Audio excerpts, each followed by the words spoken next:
তাহলে এগুলো একটু বেশি বেশি পড়বো ইনশাআল্লাহ।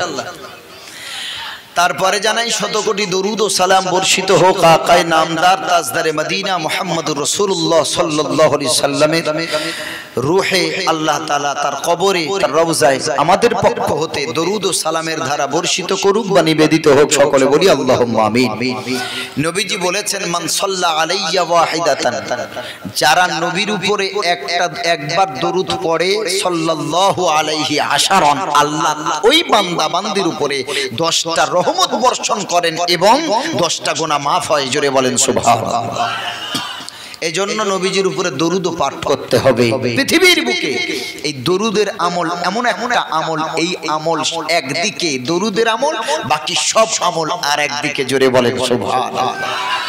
দরুদের আমল যে করবে নবীজি স্বয়ং বলেছেন যে আমি নবী মুহাম্মদ রাসূলুল্লাহ সাল্লাল্লাহু আলাইহি সাল্লাম তার জান্নাতের জামিনদার হয়ে যাব। সুবহানাল্লাহ। নবীজি তার জন্য শাফাআত করবেন, সুপারিশ করবেন, যে নবীজির নামে সকাল সন্ধ্যা 10 বার করে যদি সাল্লাল্লাহু আলাইহি ওয়াসাল্লাম এই ছোট ছোট দরুদটা যদি কেউ আমল করতে পারে, নবীজি তার জন্য আল্লাহর দরবারে জান্নাতের জন্য সুপারিশ করবেন। সুবহানাল্লাহ। গ্যারান্টি আমল, গ্যারান্টি।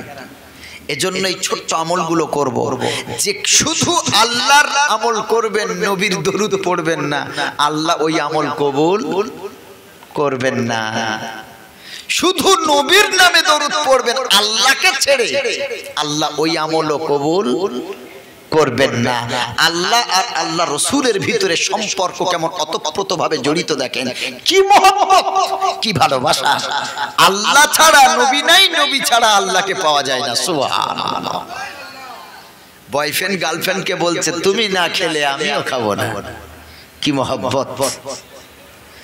তুমি না ঘুমালে আমিও ঘুমাই না, অথচ এক ঘুম থেকে উঠে তারপরে এই কথা বলে, গলা পর্যন্ত খেয়ে নিয়ে বলে আমি এখনো খাই। কারণ এটা বললে ভালোবাসা বাড়ে। ভালোবাসা পৃথিবীর ভালোবাসা, তুমি শান্তিতে তো আমি শান্তিতে, তুমি সুখে তো আমি সুখে, তোমার সুখটাই আমার সুখ। ছেলে মেয়ে একে অপরকে বলে না, বলে না, বলেন না বাবা। একটা বয়ফ্রেন্ড তার গার্লফ্রেন্ডকে এই কথা বলে, তুমি সুখে আছো তো, তুমি যদি আনন্দে হাসি খুশি থাকো তো আমিও আনন্দে থাকবো। তার মানে তোমার ভালোবাসাটা আমার ভালোবাসা, তোমার সুখটাই আমার সুখ, তোমার দুঃখটা আমার দুঃখ। এজন্য পৃথিবীর ভালোবাসার যদি অবস্থা হয়, তাহলে পৃথিবীর ভিতরে আল্লাহ তাআলা যেই বান্দাটাকে সবথেকে বেশি ভালোবাসেন তার সম্পর্কটা কেমন হবে একটু চিন্তা করে দেখেন। আল্লাহ রাব্বুল আলামিন বলেন মান আতাআনি ফাকাদ আতা আল্লাহ। সুবহানাল্লাহ। আল্লাহ রাব্বুল আলামিন বলেন আমার নবীর যে ইতাআত করলো, আমার নবীকে যে খুশি করলো, নবীর আনুগত্য করলো, ও আমি আল্লাহ আমারই ইতাআত করেছে। জোরে বলেন না সুবহানাল্লাহ। আল্লাহ নিজেই বললেন মান্নাতাগানি ফাকাদ আতা আল্লাহ। যে রাসূলকে ইত্তেবা করলো, অনুকরণ করলো, অনুসরণ করলো, সে আমার আল্লাহর ইত্তেবা করলো। সুবহানাল্লাহ। মানে রাসূল খুশি তো কে খুশি? আল্লাহ খুশি। আল্লাহ রাব্বুল আলামিন নবীকে কত ভালোবাসেন। নবীর ব্যাপারে আল্লাহ রাব্বুল আলামিন কোরআনে কারীমের ভিতরে বলেন কুল ইন কুনতুম তুহিব্বুনাল্লাহ ফাত্তাবিউনি ইউহিব্বুকুমুল্লাহ ওয়া ইয়াগফির লাকুম যুনুবাকুম ওয়াল্লাহু গফুরুর রহিম। সুবহানাল্লাহ। আল্লাহ নিজেই বলছেন নবী আপনি বলুন ইন কুনতুম তুহিব্বুনাল্লাহ, যদি তোমরা আল্লাহকে ভালোবাসতে চাও, আল্লাহর নৈকট্য পেতে চাও, আল্লাহকে মহব্বত করতে চাও, ফাত্তাবিউনি, নবী আপনি বলুন তারা যেন আপনাকে মহব্বত করে, আপনার ইত্তেবা করে, আপনার ইতাআত করে, আপনার অনুসরণ অনুকরণ করে। ইউহিব্বুকুমুল্লাহ, আপনি খুশি তো আমি আল্লাহও খুশি। জোরে বলেন সুবহানাল্লাহ। আপনাকে যদি মানে, আপনার আদর্শ অনুযায়ী যদি আপনার উম্মত উম্মতি চলে, বাস আপনি খুশি হয়ে গেলেই আমি আল্লাহ খুশি। সুবহানাল্লাহ। আল্লাহ রাব্বুল আলামিন নবীকে বললেন নবী শুধু আমি আল্লাহ খুশি হব না, আপনি আপনার উম্মত যে উম্মত উম্মতানির উপরে খুশি হবেন, আপনি আপনার যে উম্মত উম্মতির উপরে খুশি হবেন, আমি আল্লাহও তো তাদের উপরে খুশি হব। শুধু খুশি না, আমি আল্লাহ খুশি হব, উপহারও দেব। জোরে বলেন সুবহানাল্লাহ। কত বড় উপহার আমার আল্লাহ দেন। আল্লাহ বলেন ওয়ায়াগফিরি লাকুম যুনুবাকুম আল্লাহু গফুরুর রহিম। আল্লাহ নবীকে ডাক দিয়ে বলেন, নবী আপনি খুশি হয়ে গেলেন, আমি আল্লাহ খুশি হয়ে যাব। আর আমি আল্লাহ যখন খুশি হয়ে যাব, আপনার ওসিলায় আপনার উম্মত উম্মতির গুনাহগুলি maaf করে দেব। সুবহানাল্লাহ। এর থেকে বড় পুরস্কার হতে পারে? গোনা মাফ তো জান্নাতে। গোনার বোঝা মাথায় গোনার বোঝা নিয়ে কবরে যাবেন, তো জান্নাতে না জাহান্নামে? এর থেকে বড় পুরস্কার কি হতে পারে? আল্লাহ তাআলা বলেন, রাসূল আপনার ওসিলায়, আপনার মহব্বতের ওসিলায় আমি আপনার উম্মত উম্মতির গুনাহ maaf করে দেব। সুবহানাল্লাহ। কারণ আমি আল্লাহ আল্লাহু গফুরুর রহিম, অত্যন্ত ক্ষমাশীল, অত্যন্ত দয়াময়। জোরে বলেন সুবহানাল্লাহ। আল্লাহ থেকে দয়া পৃথিবীর বুকে কারো আছে? ও বাবজি একটু জোরে বলেন। আগের হুজুরের খুব জোরে জোরে উত্তর দিচ্ছিলেন, আমার সাথে হিংসা আছে নাকি? আল্লাহর চেয়ে বেশি ভালো কেউ বাসে দুনিয়ায়?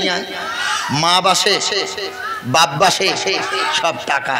যেই ছেলে বেশি ইনকাম করে বাপ মার হাতে তুলে দেবে ও ভালো, ওই পক্ষের নাতি নাতনিও ভালো। কথা ঠিক বলছি না ভুল বলেন? আর যেই ছেলেটা কষ্ট করে, রিক্সা চালায়, ভ্যান চালায়, সবজি বিক্রি করে, মাছ বিক্রি করে, খুব কষ্টে দিন চলে, ওর অল্প ইনকাম, ওই ছেলেটা বাপ মার কাছে ভালো হতে পারে না। ওই ছেলেটা, ওর পক্ষের যে নাতিপুতিগুলো, তারা দাদু দাদির কাছে ভালোবাসা পায় না। সব সময় যে ছেলেটা চাকরি করে, যে ছেলেটা মাস গেলে 50,000 টাকা ইনকাম করে, বাপ মার হাতে তুলে দেয়, বাস ও ভালো, ওর পক্ষের ছেলে মেয়েও ভালো। এটাই হলো বাস্তবতা। অনেকের হয়তো খারাপ লাগছে, এটাই বাস্তব। 2 মাস বাপ মার হাতে টাকা দেওয়া বন্ধ করে দেখেন, অরিজিনাল ভালোবাসা না টাকার ভালোবাসা বুঝতে পারবেন। যদি তাই না হবে, পৃথিবীতে যদি সম্পর্কটা আগে হতো, জমি জায়গার জন্য ভাই ভাই কথা নাই, বাপ্পাটাই কথা নাই, আছে না নাই বলেন? আরে কথা বলেন না বাবাজি। জমি জায়গার জন্য, অর্থের জন্য বাপ্পাটাই কথা নেই। মামের সম্পর্ক খারাপ, ভাই ভাই সম্পর্ক খারাপ। কেন? শুধু অর্থের টান। আসল ভালোবাসা টাকায়। এটাই হলো অরিজিনাল কথা। পৃথিবীর বুকে সব থেকে মানুষ ভালোবাসে পয়সাকে, বর্তমানে সব থেকে বেশি ভালোবাসে পয়সাকে, সম্পর্ককে না।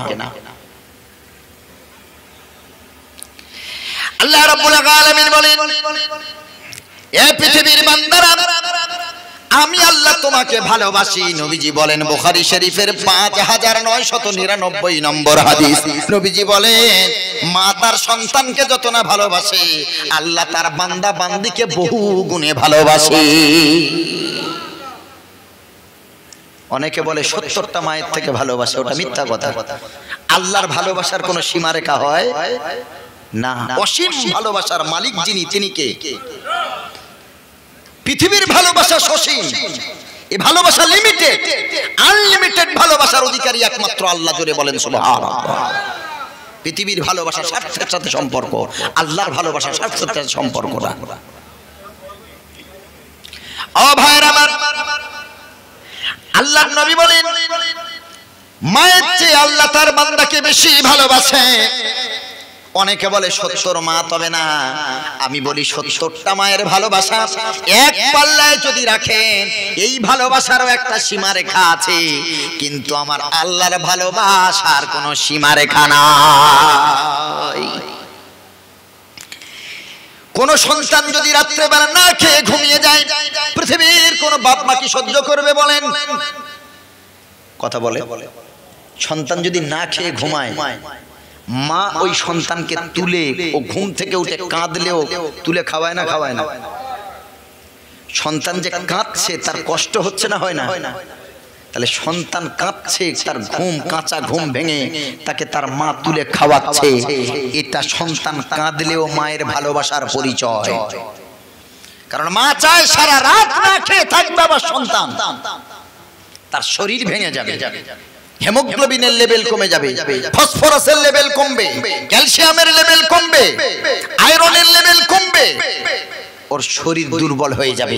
কোন মা নিজের ইচ্ছায় সন্তানকে কষ্ট দিতে চায় না, এটা মায়ের ভালোবাসা। সন্তান কাঁদলেও এটা কি মায়ের ভালোবাসা।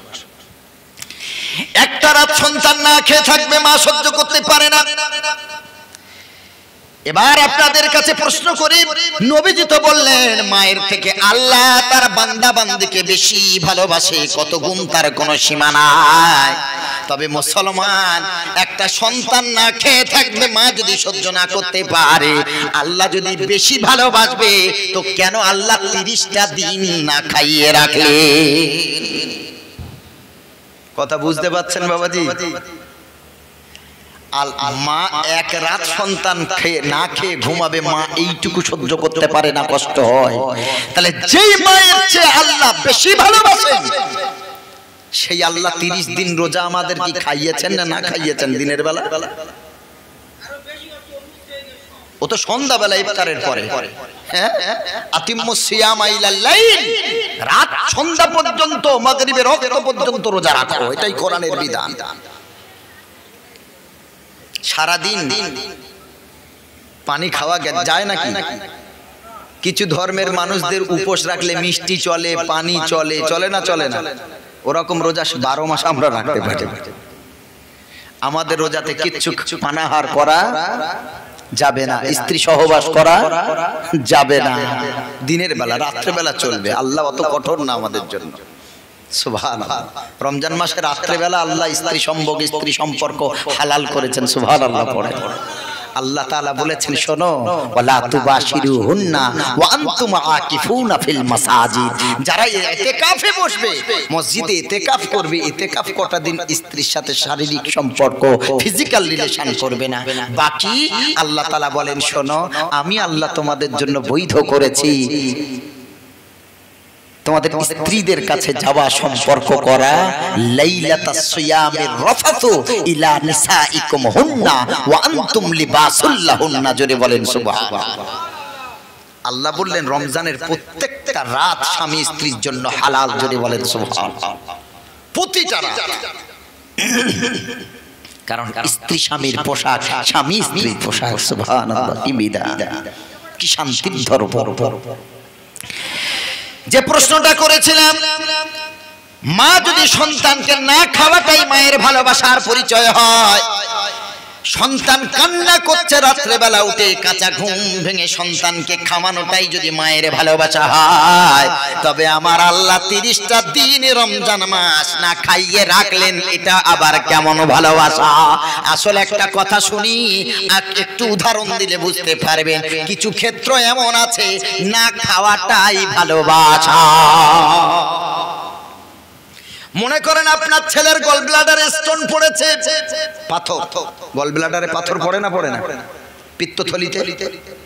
মনে করেন কিডনিতে স্টোন হয়েছে, মনে করেন রেনাল টিউবে স্টোন পড়েছে, মনে করেন আপনার কিনা পেটে কোনো রকম ভাবে কোনো গন্ডগোল হয়েছে, ডাক্তার বারংবার মেডিসিন চালায়, যতক্ষণ খায় ব্যথা একটু কমে, অ্যাকশন শেষ, আবার ব্যথা শুরু হয়ে যায়। ডাক্তার লিখে দিয়েছে অমুক ডেটে অমুক সময়ে খালি পেটে থাকতে হবে, আলট্রাসোনোগ্রাফি হবে, অথবা ইন্ডোস্কোপি হবে, অথবা কলোনোস্কোপি হবে। কারণ না খেয়ে করতে হয় না, ভরা পেটে করতে হয়। আপনারা বলেন, কলোনোস্কোপি মানে পায়ুপথ থেকে পায়খানার দ্বার হতে যে আপনার ক্যামেরা থাকে, আর তার থেকে ভিতরে দিয়ে যে ছবিটা হয় নাম কলোনোস্কোপি। ইন্ডোস্কোপি যেটা মুখ থেকে করা হয়, ইউএসজি আলট্রাসোনোগ্রাফি পেটে জেল লাগিয়ে তারপরে যেটা করা হয়, এগুলো সবগুলোই খালি পেটে না ভরা পেটে? যারা জানেন বলেন, খালি পেট না ভরা পেট? খালি পেট। আমার আপনার ছেলে লিখেছে ইন্ডোস্কোপি হবে বা ইউএসজি হবে, আলট্রাসোনোগ্রাফি হবে। ডাক্তার বলে দিয়েছে আগের রাত্রে, রাত 8টা বাজার আগে আগে খাইয়ে দেবে, সকালবেলা কিছুই খেতে দেবে না।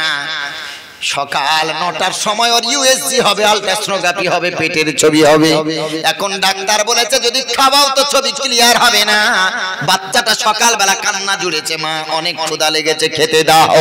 বাচ্চার কান্না মায়ের কষ্ট হয়, কিন্তু তারপরেও খেতে দেওয়া যায় না। খেতে দেয় নাকি? এবার আপনাদের প্রশ্ন করছি, ঘুম ছাড়িয়ে উত্তর দেন। ওই জায়গাতে মা যদি ভালোবাসা দেখাতে চায় যে আমার বাচ্চাকে খাওয়াবো, তাহলে ওই জায়গাতে খাওয়ানোটাই মায়ের ভুল হবে না ঠিক হবে? ভুল। কারণ ও জায়গায় খালি পেট থাকতে হবে, তবেই ছবিটা ক্লিয়ার হবে। হয়তো কয়েক ঘন্টা বাচ্চা ক্ষুধার যন্ত্রণায় কাঁদবে, কিন্তু এটাই ওর জন্য কল্যাণকর। ও ভাইরা আমার, কিছু কিছু ক্ষেত্রে খালি পেটে রাখাটাও কল্যাণকর। আমার আল্লাহ বলে, বান্দা বান্দিরে আমারে ভুল বুঝবি না, আমি আল্লাহ 30টা দিন দিনের বেলা তোদেরকে খালি পেটে রাখলাম। আমি আল্লাহ তোদের সাথে জুলুম করি নাই, আমি আল্লাহ জালিম না। আমি আল্লাহ তোদের কল্যাণকামী, আমি আল্লাহ কল্যাণ চাই। জোরে বলেন সুবহানাল্লাহ। মেডিকেল সায়েন্স গবেষণা করেছে, কোন মানুষ যদি 30টা রোজা রাখে, তার ক্যান্সারের কি তারা না খেতে পেয়ে মারা যায়। জোরে বলেন সুবহানাল্লাহ।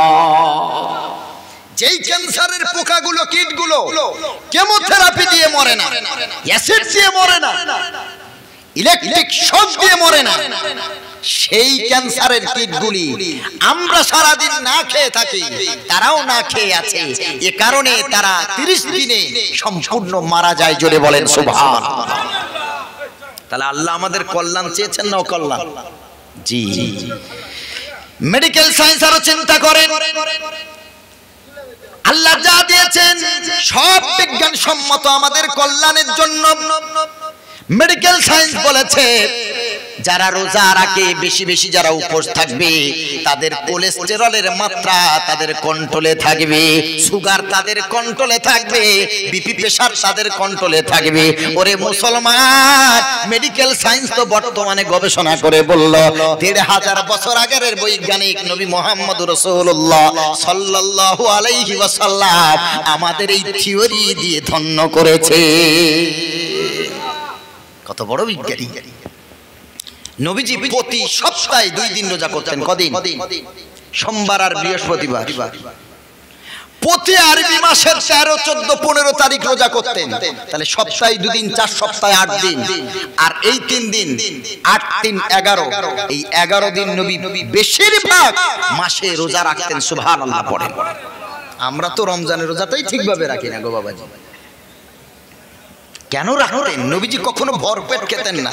নবীর সুন্নত পেটটাকে 3 ভাগ করো, 1 ভাগ পানি, 1 ভাগ খাদ্য, আর 1 ভাগ খালি থাকবে, আমল করতে ভালো লাগবে।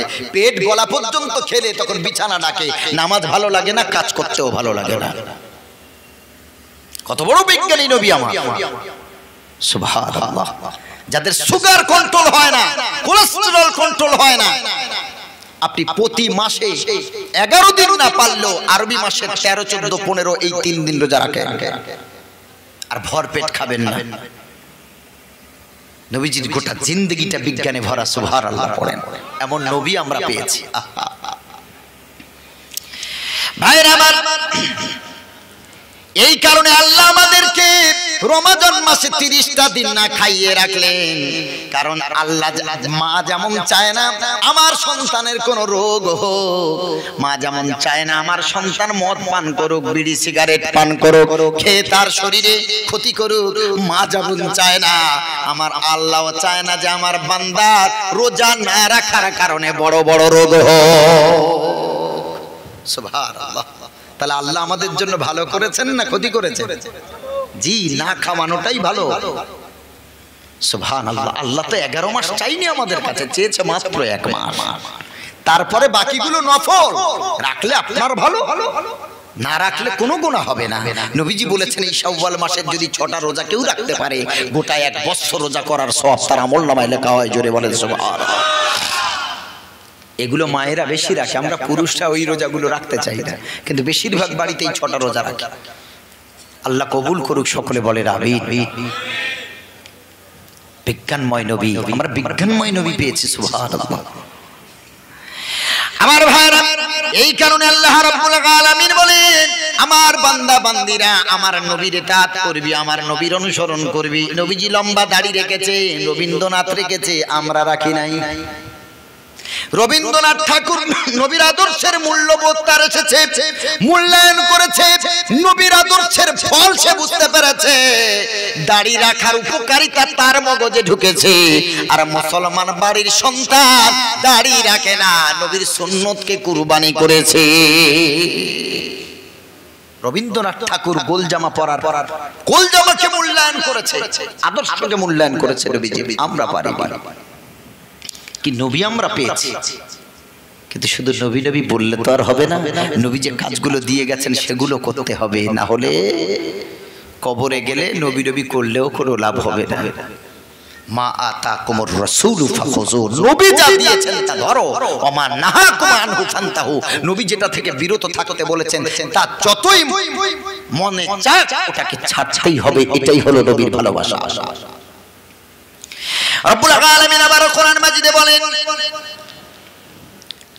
قل إن كان آباؤكم وأبناؤكم وإخوانكم وأزواجكم وعشيرتكم وأموال اقترفتموها وتجارة تخشون كسادها ومساكن ترضونها أحب إليكم من الله ورسوله وجهاد في سبيله فتربصوا حتى يأتي الله بأمره والله لا يحب المفسدين।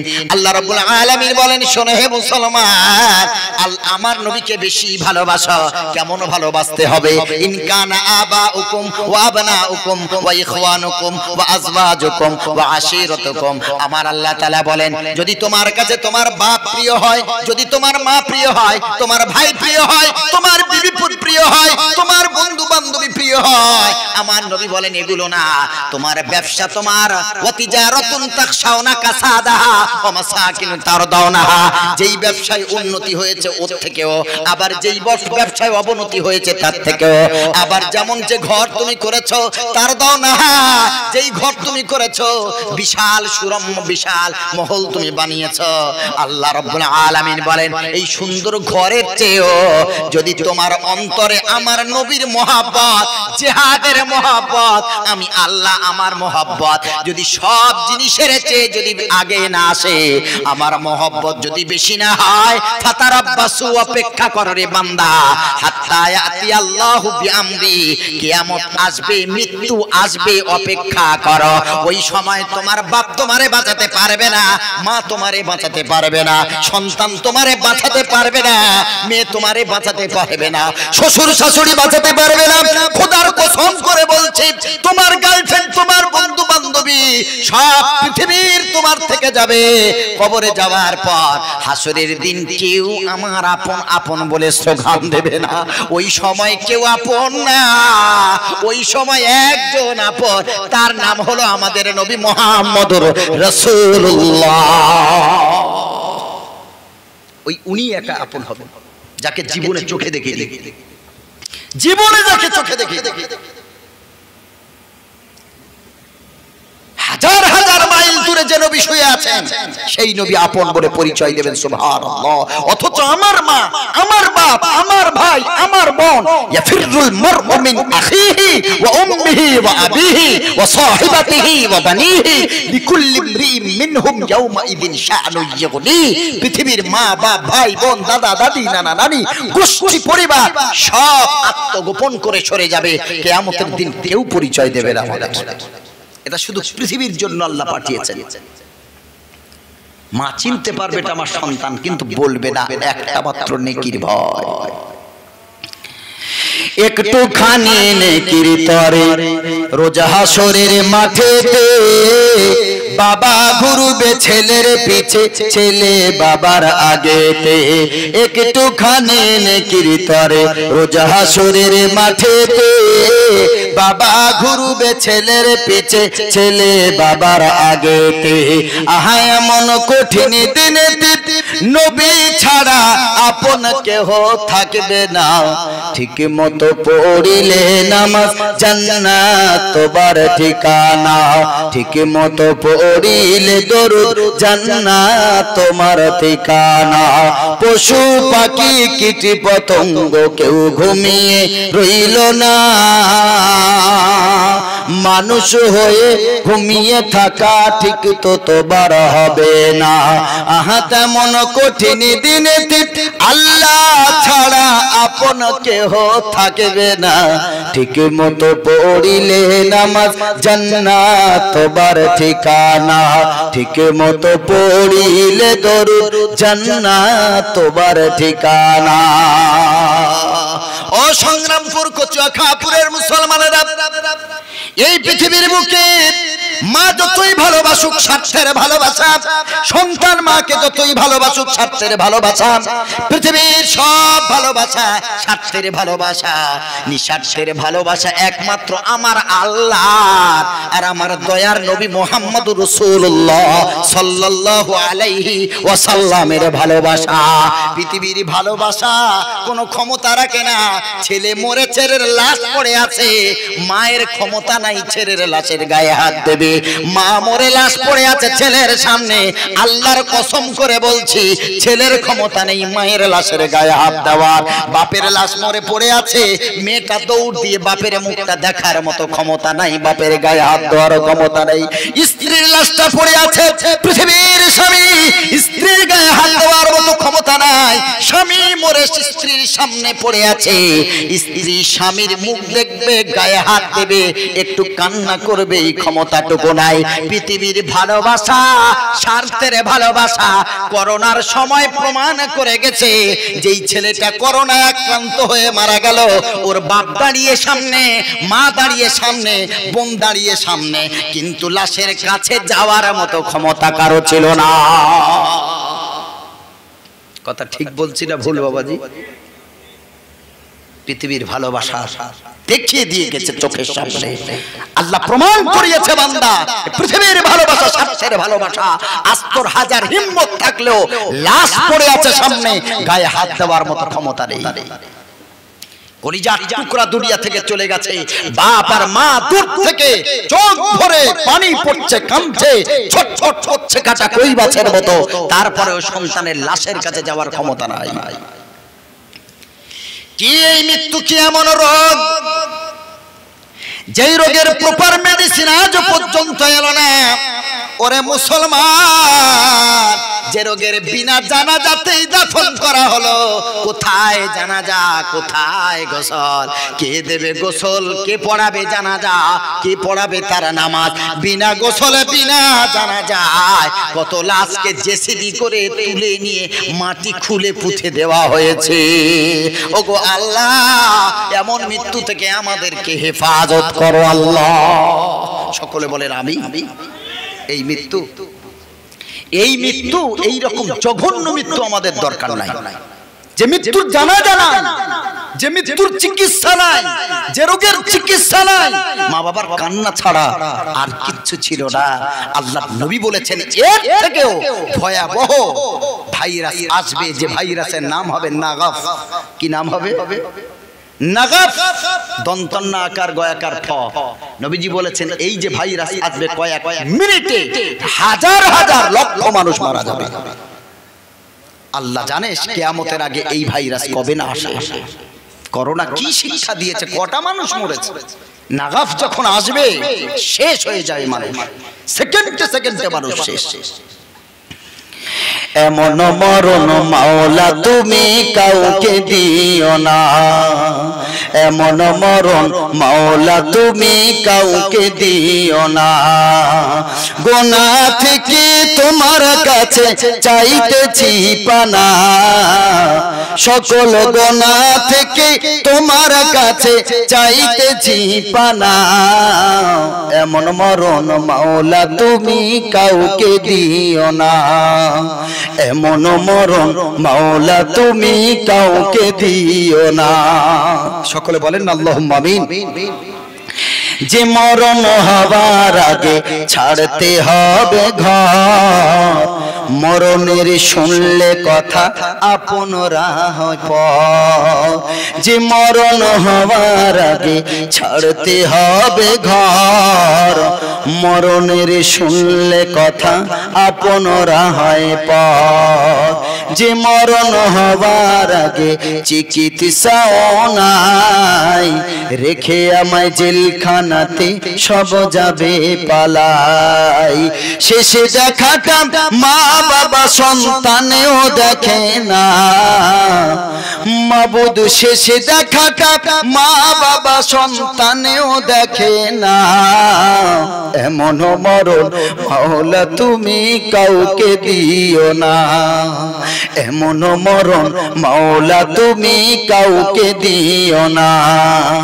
গোনাহ থেকে তোমার কাছে চাইতেছি পানা, সকল গোনাহ থেকে তোমার কাছে চাইতেছি পানা। এমন মরণ মাওলা তুমি কাউকে দিও না, এমন মরণ মাওলা তুমি কাউকে দিও না। যে মরণ লাশ হলে কেউ চায় না গোসল দিতে, আসে না ছেলে বাবার খাটিয়া কাঁধে নিতে। যে মরণ লাশ হলে কেউ চায় না গোসল দিতে, আসে না ছেলে বাবার কফিনে কাঁধে নিতে। জানাজা দাফন কাফন ভাগ্যে যদিও হয়, মানবতার ফেরিওয়ালা সেথায় অসহায়। এই পাপীদের কঠিন ইমতিহানে ফেলো না মালিক, এই পাপীদের কঠিন ইমতিহানে ফেলো না। এমন মরণ মাওলা তুমি কাউকে দিও না, এমন মরণ মাওলা তুমি কাউকে দিও না। গোনাহ থেকে তোমার কাছে চাইতেছি পানা, সকল গোনাহ থেকে তোমার কাছে চাইতেছি পানা। এমন মরণ মাওলা তুমি কাউকে দিও না, এমন মরণ মাওলা তুমি কাউকে দিও না। সকলে বলেন আল্লাহুম্মা আমিন। এইরকম মৃত্যু আমরা চাই না। শ্রীদেবী মারা গেল, মৃত্যুর পর মৃত্যুটা হলো তার বাথরুমে। কোথায় হয়েছিল? বাথরুমে। যদি বলেন টাকা, বিশাল টাকাওয়ালা, গাড়িওয়ালা, বিল্ডিংওয়ালা, বিশাল অহংকার নিয়ে আল্লাহর জমিনে চলাফেরা করেন, এই অহংকার পৃথিবীতে যতদিন বেঁচে আছেন ততদিন বাকি শেষ। শ্রীদেবী দুনিয়া থেকে চলে গেল, এত বড় নায়িকা, বলিউডের শ্রেষ্ঠ নায়িকা। মারা যাওয়ার পর কলম পত্রিকাতে লেখা, সেইটা কেটে আমি এখনো রেখে দিয়েছি, 210 কোটি টাকার মালকিন ছিল। কত? 210 কোটি। 1 কোটি না, 2 কোটি না, লাখ না, 100 লক্ষে একটা কোটি। 210 কোটি টাকার মালকিন। তার সোনা দানা গহনা কত ছিল আল্লাহ ছাড়া কেউ জানে না। কিন্তু মৃত্যু কোথায় হয়েছে? ভালো জায়গা না মন্দ জায়গায়? একটু জোরে বলেন। বাথরুমটা কি পবিত্র জায়গা? তো বাথরুমে বসে মোবাইল ঘাঁটার জায়গা? তো একজন বাথরুমে যায় মোবাইল নেই, 15 মিনিট 20 মিনিট আধ ঘন্টা চলে যায়, ওর বউ ডাকে বলে না আমরা যাচ্ছি। মানে ঘরে শান্তি পায় না, বাথরুমের মতো শান্তির জায়গা আর কোথায় নাই।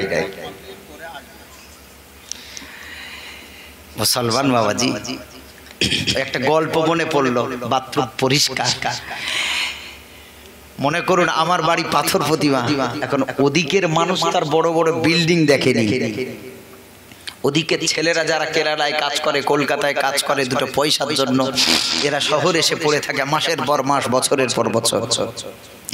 একদিন ওর স্ত্রী, সেই আবাদের মেয়ে, পাথর প্রতিমা, ক্যানি, উচ্ছে খালি, সন্দেশ খালি, তুষ খালি, ওই সব দিকের মেয়ে। এখন ওরা তো আর শহরের এই সব রীতিনীতি দেখেনি। স্বামীর কাছে একদিন বায়না ধরেছে, স্বামী তুমি আমাকে ছেড়ে মাসের পর মাস কোথায় থাকো, কাজ করো, শহরে থাকো, শুনেছি কলকাতা শহর সুন্দর জায়গা, লন্ডন সুন্দর জায়গা, বিশাল বড় বড় বিল্ডিং, একটু তোমার সাথে যাব, একটু নিয়ে যাবে? স্বামীটা বলছে চ নিয়ে যাই। আর স্বামী যে রুমটা ভাড়া করেছে, যেখানে আছে, যেই ফ্ল্যাটে, শহরের দিকে যেই রুমে থাকা হয় তার থেকে ভালো রুম হয় বাথরুম। স্ত্রীটা গিয়ে শুধু বিল্ডিং দেখে, মাথা উঁচু করে, আর হাজার হাজার গাড়ি, গাড়ির আওয়াজ, ধোঁয়া দেখছে আর আনন্দ। কলকাতার দৃশ্য জীবনে দেখেনি। গিয়ে উঠলো ফ্ল্যাটে। দীর্ঘ পথ অতিক্রম করে আসার পর প্রাকৃতিক ডাক এসেছে, পায়খানা পেশাবের প্রয়োজন হয়েছে। যে স্বামী, পায়খানাটা কোন দিকে? তা বলছে ওই ওখানে আছে, দরজা আছে, গিয়ে খুলে ভিতরে যা। গরম হচ্ছে, দরদর করে ঘাম। বাথরুমে ঢুকে দেখছে একটা কমন বাথরুম, যেটা আপনার প্যান করা আছে আর একটা কমোড করা আছে। থাকে না? থাকে না? যাদের কোমরে ব্যথা, আর্থারাইটিস, বাতের রোগ, বসতে পারে না, ওদের কমোটের ব্যবস্থা। এখন আবাদের মেয়ে, গ্রামের মেয়ে, এত তো সব জানে না। গিয়ে বাথরুম টাথরুম সেরে কোনোভাবে সারার আগে দেখছে ভিতরে এত টাইলস লাগানো, এত সুন্দর, কি ঠান্ডা জায়গা। আরগোড় খেয়ে নিল দুই একবার। এর থেকে ভালো জায়গা আর হতে পারে নাকি? বলি এ তো থাকার ঘরের চেয়ে বাথরুম সুন্দর। আরগোড় খেয়ে নিয়ে আধ ঘন্টা 1 ঘন্টা বসে বাথরুম সেরে এইবার বলছে গরম হচ্ছে, গোসল করব, বালতি কই? ওই যে কোমরটা করা আছে, ও মনে মনে করছে গ্রামের মেয়ে, এ শহরের বালতি মনে হয় এরকমই হয়। কোমর ফ্লাশ করা আছে, কিন্তু ভিতরে তো পানি থেকেই থাকে। ছোট্ট একটা মগ সামনে আছে, মনে করছে এটা শহরের বালতি। ওখান থেকে কাটাচ্ছে আর বিসমিল্লাহ বলে গোসল করছে। বুঝতে পারছেন কি অবস্থা? গোসল টোসল সেরে যখন বাইরে বার হয়, স্বামীকে বলছে হ্যাঁ গো, তোমাদের শহরে বালতি এত এইরকম দামি, ও তো সরানো যায় না, শক্ত, আর পানি অলরেডি থাকে ওখানে। স্বামী দেখে বলছে তোর গায়ে এমন গন্ধ বার হয় কেন? বলে আমি তো মনে করলাম আমাদের পাথর প্রতিমা নদীর পানি, ওখানকার কলের পানি একরকম, শহরের পানি বুঝি এইরকম গন্ধ থাকে। ও তো বুঝতে পারছে না কোন জায়গায় কি থিওরি পেশ করছে। স্বামী বলছে ওরে পাগলি, ওটা বালতি না, ওটা কোমোড, ওটা পায়খানার জায়গা, ওটা নোংরা জায়গা রে, আগে আর একবার সাবান দিয়ে গোসল করে। বাথরুম যতই পরিষ্কার থাক, যতই সুন্দর থাক, ওটা বাথরুম, ওটা নোংরা জায়গা। ওকে পরিষ্কার করতে গেলে সাবানের দরকার, আর অন্তরে পরিষ্কার করতে গেলে তওবার দরকার, ইস্তিগফারের দরকার, জিকিরের দরকার। এটা সাবান দরকার নাই। মুসলমান বাবাজি, এত কোটি টাকার মালকিন হয়ে মৃত্যু হলো বাথরুমে, উলঙ্গ দেহ। কিসের অহংকার? 1 কোটিরই মালিক হতে পারেনি, 210 কোটির মালকিন ছিল সে, কিন্তু মৃত্যুটা হয়েছে বাথরুমে। যদি বলেন পয়সার অহংকারে আমার মৃত্যুটা হবে ভালো জায়গায়, কোশ্চিনকালে সম্ভব না। কোটি টাকার মালিক দেখো, অভাব হয় না দূর, আর গরিবি ঘুমায় আরাম করে মনটা বাহাদুর। কোটি টাকার মালিক দেখো, অভাব হয় না দূর, গরিবি ঘুমায় আরাম করে মনটা বাহাদুর। ফেরাউনের লাশটি দেখো মিশর জাদু ঘরে, খায় না মাটি পোকা মাছি সবাই ঘৃণা করে। হৃদয়ে থাকিবে যার নম্রতা সদা, রহমত আসিবে সেটা আল্লাহর ওয়াদা। বড় বড়াই থাকলে দিলে রহমত আসবে না, আর নিজেকে নিজে ছোট মনে করিও সদা। উঁচু জমিন থেকে পানি নিচু জমিনে যায়, তেমনি খোদার রহমত আছে নম্রতার হৃদয়। ভোগ বিলাসের বাড়ি গাড়ি পড়ে রবে সব, ভোগ বিলাসের বাড়ি গাড়ি পড়ে রবে সব। থাকতে সময় স্মরণ করো আল্লাহ আমার রব, থাকতে সময় স্মরণ করো আল্লাহ আমার রব। নারায়ে তাকবীর, নারায়ে তাকবীর। মরে যাওয়ার পর আর আল্লাহকে বলবে আল্লাহ ফারজি'না না'মাল সালিহান ইন্না মুকিনুন, আল্লাহ দুনিয়াতে আরেকবার পাঠাও না গো আল্লাহ, না'মাল সালিহা নেক আমল করব, ইন্না মুকিনুন নেককার মানুষ হব। দুনিয়া থেকে চলে যাওয়ার পর আর সুযোগ আছে দুনিয়াতে আসার? জি, আর আসার কোনো সুযোগ নাই। সুতরাং অহংকার ছাড়তে হবে। কিসের অহংকার করেন? যদি মনে করেন আমার মতো কোটিপতি, আমার মতো পাওয়ারফুল মানুষ আর নাই, আমার মতো পলিটিক্যাল লিডার আর কেউ নাই, যদি এই অহংকার আসে কবরস্থানের কাছে চলে যান। কোথায় যেতে হবে? গোরস্থানের কাছে। ওখানে গিয়ে ভাবতে থাকুন যে আপনার চেয়ে কোটিপতি ওই কবরের মাঝে শুয়ে আছে, খালি হাতে চলে গেছে, এক পয়সা নিয়ে যেতে পারেনি। আপনাকে ওই খালি হাতে যেতে হবে। ওখানে গিয়ে ভাবুন যে আমার থেকে বড় বড় হাফেজ, আমার থেকে ভালো ভালো আলেম, আমার থেকে ভালো আমলওয়ালা, আমার থেকে ভালো বক্তা, আমার থেকে সুন্দরী বেশি, আমার থেকে সুন্দর ওই কবরের মাটি চলে গেছে। সুতরাং বড়াই করে কোনো লাভ নেই, আমাকেও কবরের মাটি চলে যেতে হবে। আমি মনিরুল ইসলাম যদি এই মুহূর্তে মারা যায়, আমাকে কেউ ভালোবেসে বলবে না ওর চোখের চশমাটা নিয়ে কবরে পাঠাও, ওর পাগড়ি নিয়ে কবরে দাও, ওর জামাটা ওই অবস্থায় পরিয়ে কবরে শোও না, সব খুলে নেবে। আমার খুলে মোটা কাপড়ের কাফন পরিয়ে দিয়ে আমাকে 3.5 হাত কবরের মাটিতেই শুয়ে যেতে হবে। কিচ্ছু আমার সঙ্গে যাবে না, শুধু যাবে আমার আমল, আর কিচ্ছু না। এজন্য সাবধান, পৃথিবীর বুকে অহংকার না।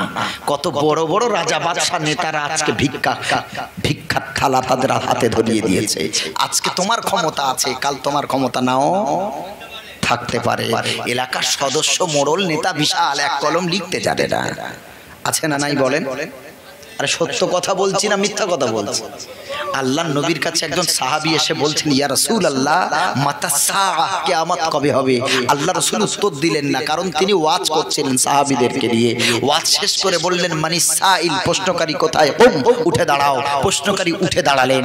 আল্লাহ রাসূল বললেন, কি প্রশ্ন আছে এবার বলো। ওই সাহাবী বললেন, ইয়া রাসূলুল্লাহ মাতা সাআহ, কিয়ামত কবে হবে? আল্লাহর নবী বললেন, তুমি অপেক্ষা করো কিয়ামতের, ইদা উসনিদাল আমরু বিগাইরি আহলি, যখন দেখবে ওই চেয়ারে, যে চেয়ারে বসার যোগ্যতা তার নেই, অশিক্ষিত মানুষ যখন সেই চেয়ারে বসবে, অযোগ্য যখন যোগ্যের চেয়ারে বসবে, ফান্তাজিরিস সাআ, তখন কিয়ামতের অপেক্ষা করবে, আর বেশি দেরি নাই। এটা হচ্ছে না হয়নি বলেন? জি, পাওয়ারের জোরে, ক্ষমতার জোরে, টাকার জোরে নেতা হয়েছে, আর তাদের গোলামি করছি আমরা। আলেম ওলামা, হায়ার এডুকেটেড শিক্ষিত মানুষেরা গোলামি করছে। উপায় তো নেই, না করলে সাইকেলও দেবে না, কোনো প্রকল্প কিচ্ছু আমরা পাবো না, করতে তো হবে। নবী বললেন, মাখাফাতা শাররিহি, মানুষ তখন জানবে যে ও খারাপ, তারপরেও জেনেও তার পিছনে তার গুণ গাইবে। অবস্থা চিন্তা করুন। একজন ইমানদার সামনে আগিয়ে আসে না, যে জাতির জন্য সামনে আসি, দশের জন্য সামনে আসি। কে বলেছে রাজনীতি করা হারাম?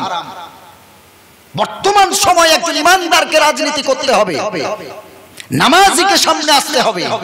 আমরা তো সবাই ভোট দিয়ে তুলে দিয়েছি বেঈমানের হাতে। ও আমানত বুঝবে কি? ও সাধারণের আমানত খেয়ানত করবে না তো করবে কে? ইমানদার সামনে আসতে হবে, ভয় পাবেন না। আল্লাহর জন্য, দশের জন্য মার খেতে হবে। সৎ পথে আসলে মার খেতে হবে না? হবে না? মার খেতে হবে। কিন্তু আপনার চিন্তাধারা নিজে 5 তলা বিল্ডিং করবে এই চিন্তা না। 10 ফুট রাস্তা 5 ফুট দিলাম, 5 ফুট মেরে দিয়ে জায়গা জমি কিনে ফার্স্ট ফ্লোরে দোকান করলাম, এই চিন্তা না। চিন্তার বিকাশ ঘটাতে হবে যে মানুষকে বাঁচাবো কিভাবে, গরিবের পাশে দাঁড়াবো কিভাবে, তাদের হক ফিরিয়ে দেবো কিভাবে, এই চিন্তা নিয়ে সামনে এগিয়ে আসতে হবে। মার তো আসবে, সাহাবীরা মার খেয়েছেন, নবীগণ মার খেয়েছেন, মার তো খাবে, ইমানদাররা মার খেতেই হবে। তো মারের পরে একটা সুন্দর জায়গা, স্থান আল্লাহ আমাদের মুকাররার করে দিয়েছেন। সেই জন্য আমাদেরকে মুজাহাদা করতে হবে, লড়াই করতে হবে, এগিয়ে আসতে হবে মুসলমানের। পৃথিবীতে অহংকার যতই করেন, অহংকার শেষ। কোথায় সেই ফেরাউন, কোথায় সেই সাদ্দাত, কোথায় সেই নমরুদ, সব তো শেষ। মরণ থেকে কোথায় পালাও, মরণ তোমায় নেবে ঘিরি, যদিও সুদূর আকাশ পানে লুকাও, সেথা লাগিয়ে সিঁড়ি। মরণ থেকে কোথায় পালাও, মরণ তোমায় নেবে ঘিরি, যদিও সুদূর আকাশ পানে লুকাও সেটা লাগিয়ে সিঁড়ি, নদী পথে নৌকা চালাও ও মাঝি ভাই, ভেলা ডোবার আগে আমি ওপার উঠতে চাই। ভেঙে গেলে মেলার আর জমে না, ভেঙে গেলে মেলার আর জমে না, ডুবে গেলে ভেলারে আর ওঠে না। নদীর কুল ভাঙে ও কুল গড়ে, নদীর কুল ভাঙে ও কুল গড়ে, এই তো রবের খেলা। সকাল বেলা ধনী রে তুই, ফকির সন্ধ্যা বেলা। অহংকার সব শেষ হয়ে যায়। আল্লাহ রাব্বুল আলামিন বলেন, তুতিল মুলকা মান তাশাউ ওয়া তুইজ্জু মান তাশাউ ওয়া তুযিল্লু মান তাশাউ। আল্লাহ বলেন, আমি যাকে ভালোবাসি রাজত্ব দান করি, আবার আমি আল্লাহ যাকে চাই তার পদত্যাগ করি, আমি আল্লাহ অপমানের জায়গা দিই। আমি আল্লাহ যাকে চাই ইজ্জত দান করি, আবার আমি আল্লাহ যাকে চাই বেইজ্জতিও করি। ইজ্জতের মালিক আল্লাহ, বেইজ্জতির মালিক হলেন আল্লাহ। ভয় পাবেন না। শিক্ষার আপনার সন্তানকে শিক্ষিত করে, ওর ভিতরে যদি শিক্ষা থাকে ও লড়াই করতে পারবে ইনশাআল্লাহ। হকের প্রতি স্লোগান, হকের জন্য স্লোগান তুলতে পারবে। শিক্ষাই যদি না থাকে তো লড়বে কি দিয়ে? লড়বে কি দিয়ে? সব ব্যারিস্টার বসে আছে, আমি কোন পার্টির দালালি করিনি, সত্য কথা বলছি। শিক্ষার মান দিতে গিয়ে সব পার্টি তাদের বক্তব্য দিল, তাদের বক্তব্যের ভিতরে কিছু খুঁত এলো, কিছু ভুল এলো, কাউন্টার দিল। এমন একজন ব্যারিস্টার আসাদুদ্দিন ওয়াইসি এত শিক্ষিত, এমন বক্তব্য দেয়, ভুল ধরার মতো ক্ষমতা কারোর হয় না। আলহামদুলিল্লাহ। পরে পরে তা আমাদের সন্তানগুলোকে এইরকম বানাতে পারেন না কেন? শিক্ষিত বানান, শিক্ষিত হতে হবে। কেজরিওয়াল শিক্ষিত, অশিক্ষিত না। আর আমাদের আশেপাশের গ্রামের সদস্য লিখতেও পারে না। একটা অ্যাসিস্ট্যান্ট রেখে দিয়েছে, মাধ্যমিক পাস, উচ্চ মাধ্যমিক পাস, বিএমএ পাস, পয়সা দিয়ে অ্যাসিস্ট্যান্ট রেখেছে। ও যা ফর্ম আসবে ও ফিল আপ করবে, স্ট্যাম্প মারবে, যা করবে ও তো লিখতে পারে না, ও করবে কি? কথাটা কি ঠিক বলছি না ভুল বলছি বলেন? পয়সা দিয়ে রেখেছে, নিজের যোগ্যতা নাই, 4 পাসও করে। লড়াই টাকার বড়াই, টাকার বড়াই। কোথা নমরুদ, কোথা সাদ্দাত, ফেরাউন আজি কোথায়? রিক্ত হস্তে মাটির গহীনে রয়েছে তাদের পোতা। সাদ্দাত সম পলক তোমার নাহি কোহেলিতে দিবে, আর হুঙ্কার মালাকুল মউত তোমায় নিয়ে যাবে। কোথা থেকে আগমন, কোথায় যেতে হবে রে? কোথা থেকে আগমন, কোথা যেতে হবে রে? কে আনিল কি কারণে জানি না রে ভবেতে। দীপ্ত কণ্ঠে মনির কহে, ফুলতা যাকি রয় কখনো, এক রাত কি দুরাত রহে, ভুল বুঝিস নি তোর জীবন। ঠিক এমনি করে সঙ্গ হবে, এই ভবের খেলা পড়ে রবে।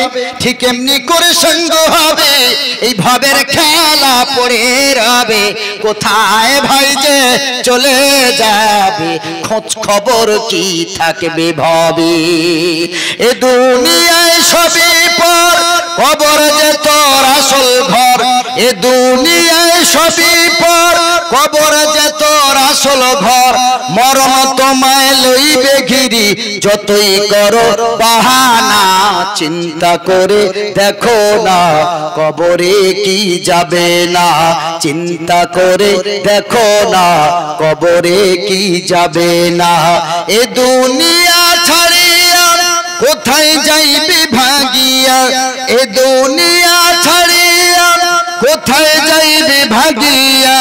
মরণ তোমায় লইবে ঘিরি, মরণ তোমায় লইবে ঘিরি।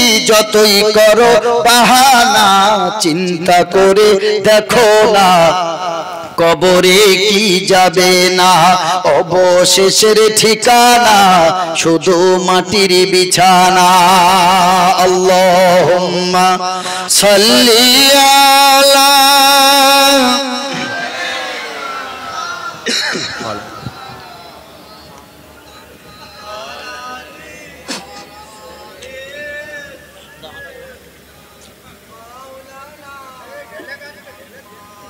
থাক অসুবিধা নেই দরুদ শরীফ পড়েন আল্লাহুম্মা সাল্লি আলা সাইয়্যিদিনা ওয়া আলা আলি সাইয়্যিদিনা আর জিকির করেন লা ইলাহা ইল্লাল্লাহ লা ইলাহা ইল্লাল্লাহ লা ইলাহা ইল্লাল্লাহ জিকির করতে থাকেন আলহামদুলিল্লাহ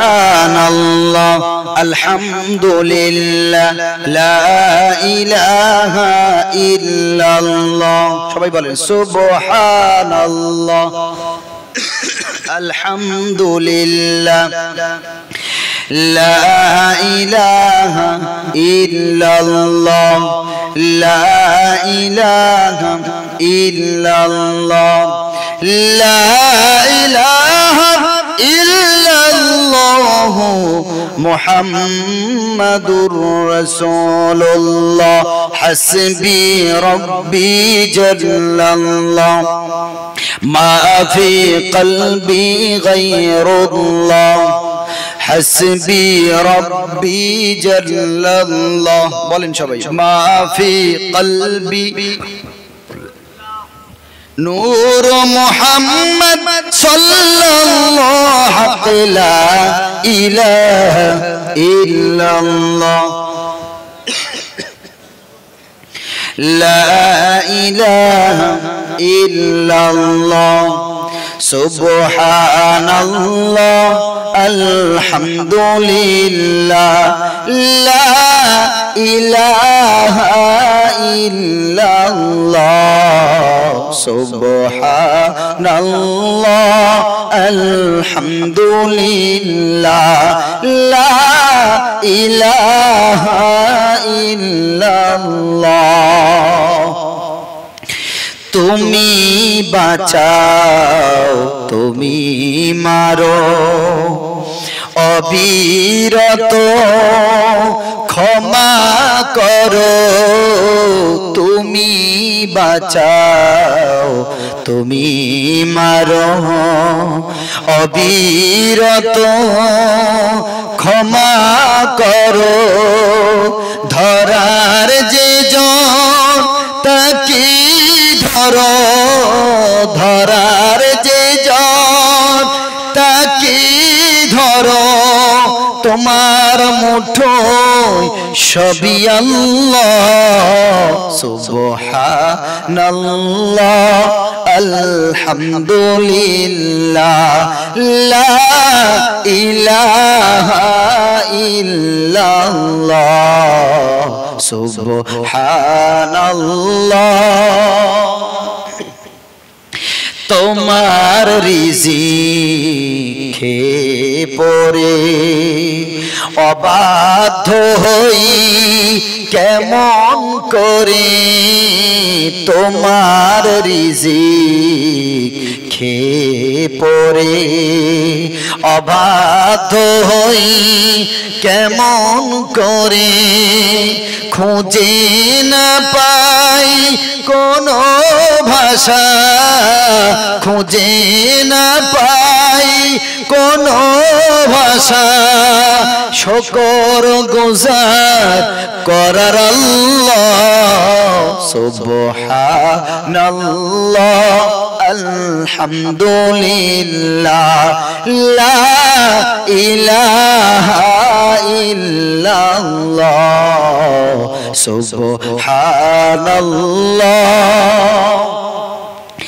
তোমার দয়ায় মোদের ধরা সারা জাহান তোমার গড়া তোমার দয়ায় মোদের ধরা সারা জাহান তোমার গড়া তোমারি পথে আমার জীবন তোমারি পথে আমার জীবন কবুল করো ওগো আল্লাহ সুবহানাল্লাহ আলহামদুলিল্লাহ লা ইলাহা ইল্লাল্লাহ সুবহানাল্লাহ নারায়ে তাকবীর আর জোরে আওয়াজ দিয়ে নারায়ে তাকবীর কে ঘুমাচ্ছেন হাত তোলেন সব অ্যাক্টিভ আছে গো কেউ হাত তোলেন ঘুমাচ্ছেন